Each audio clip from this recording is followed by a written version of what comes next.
Eddie, let's talk about Dmitry Bivol and how his life has changed since that night when he outboxed the biggest name in boxing in Saul Canelo Alvarez. It was a spectacular performance from Bivol, but he seems like a very understated guy. He seems like a very humble professional. What can you tell us about how he's changed, how the pressure on him now as the champion has changed? Because, of course, he is up against another unbeaten fighter in Ramirez. Yeah, I mean, he's a lot richer, that's for sure. I mean, look, he went into that fight. We've represented Bivol for a long time, and I didn't think he'd beat Canelo, but what we did know was that he is a fantastic fighter. He's never really had the opportunity to fight at that level to show it. And, you know, he beat Canelo comfortably that night. We know that Canelo was moving up to light heavyweight. He was out of his comfort zone, but he still beat him convincingly on that night. So he deserves an awful amount of credit. And, you know, before that fight with Canelo Alvarez, a lot of people felt that the Ramirez fight was a 50-50 fight. Ramirez is 44-0.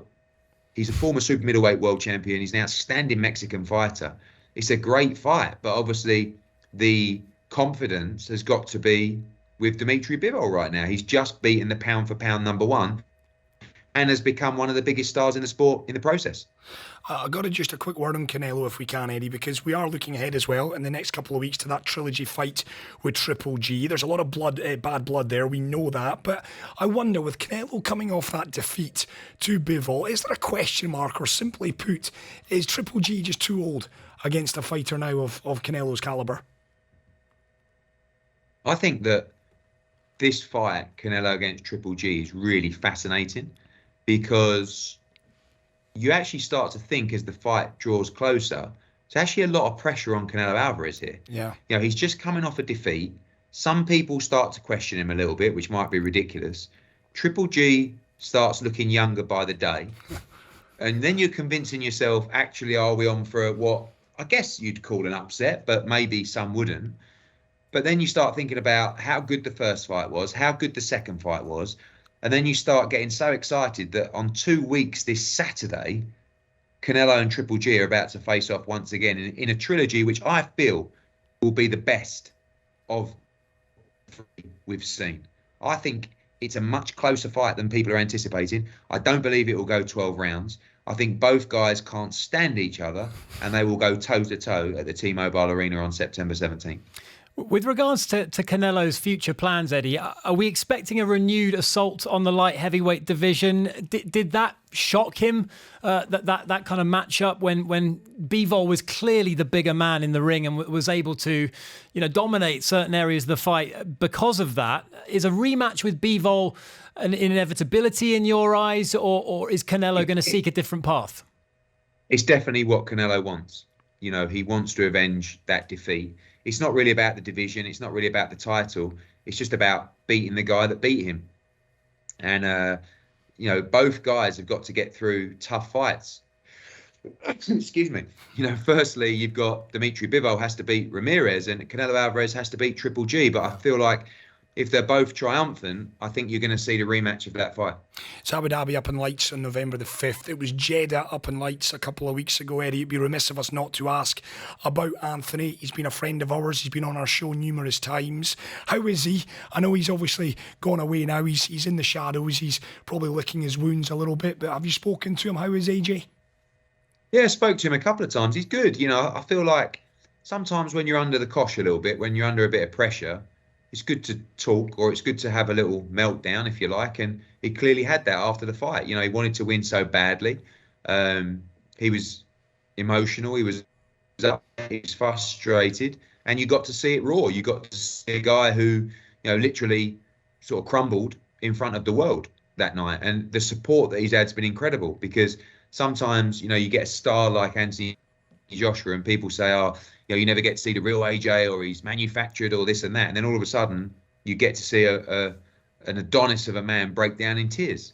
And you realise that he's just a human being and he just wants to win, and he's dedicated his life to the sport. So we're excited for the future, because for a long time now he's had the pressure of the belts, the mandatories, getting told who to fight. Now he can build his own schedule. Now he can get back to being active. Now he can box all around the world. And that's the plan. You know, I want to see him box in London, in Australia. in China, in America, in the Middle East again. And, he can do that and get nice and active. He's been too inactive over the last couple of years. And I'm really excited about his future. And I still believe he can become world heavyweight champion again. We saw you on a recent podcast, Eddie, talk about how fighters' egos are responsible for the breakdown of so many fights when you're trying to make these big fights. And I just wonder, with the position that Anthony's in, with the position that also Deontay Wilder's in, I'm coming back to obviously a well-worn topic here, but is it easier to make that fight when they've got less to lose, if you like? They're not protecting those belts. You can get together and perhaps make that fight happen, because obviously it's still one that we as fight fans would love to see one day. Yeah, I think it's one of the biggest fights in boxing, to be honest with you. And I think that's a must-make fight for 2023. The teams don't get on particularly well, but generally if it makes money, it makes sense. And there's a lot of money in that fight, whether that's in the UK and America or Abu Dhabi or Saudi or, somewhere else in the Middle East. It still remains one of the biggest fights in the sport. It's an explosive, sensational fight. It's one that Anthony Joshua has wanted for a long time. It's one I know that he'd take for sure. And we want to get him back in the ring, get him active, and hopefully we can see the lights of Deontay Wilder, Dillian Whyte. The Tyson Fury fight, still a huge fight for Anthony Joshua, and he's got a long few years ahead still in the game. He's young, he's fresh, he's still enjoying the sport, he's improving, we feel, and we want to get him active, and I think all those big fights will follow. Have you got a date in mind, Eddie, when we can expect to see AJ back? I think, the back end, December 10 or December 17th. I like to give a fighter some time after a defeat, and I think you're going to need a couple of weeks still just to make sure he wants to go in December. But all the noises we're hearing from him at the moment is definitely a return in December. Got to ask you, Eddie, if Tyson Fury does unretire for about the 15th time this year, how does that fight with Usyk go down? Who wins that fight and how? Well, I see Usyk as a slight favourite, but I can't.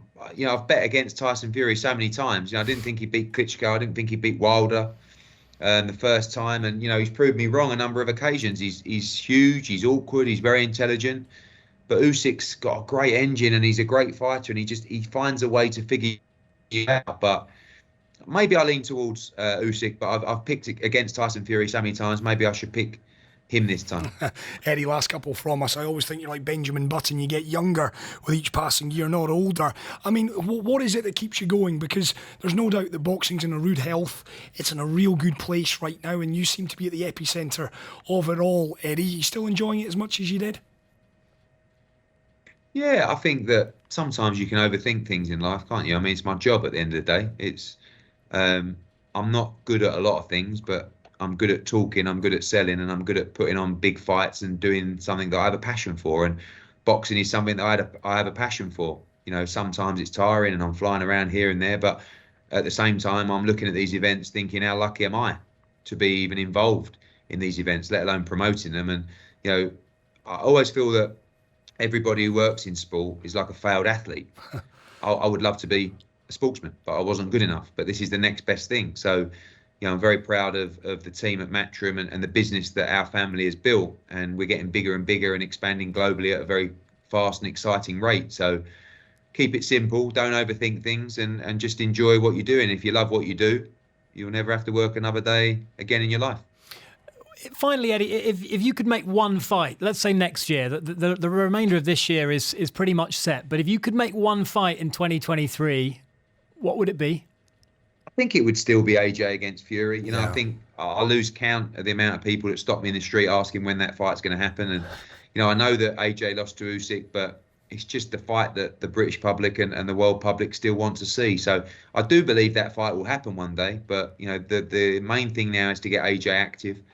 All those fights, Dillian Whyte, Deontay Wilder, Tyson, Anthony Joshua in those fights in 2023, and so many more great fights to make. Dubai Eye 103.8. Join the conversation.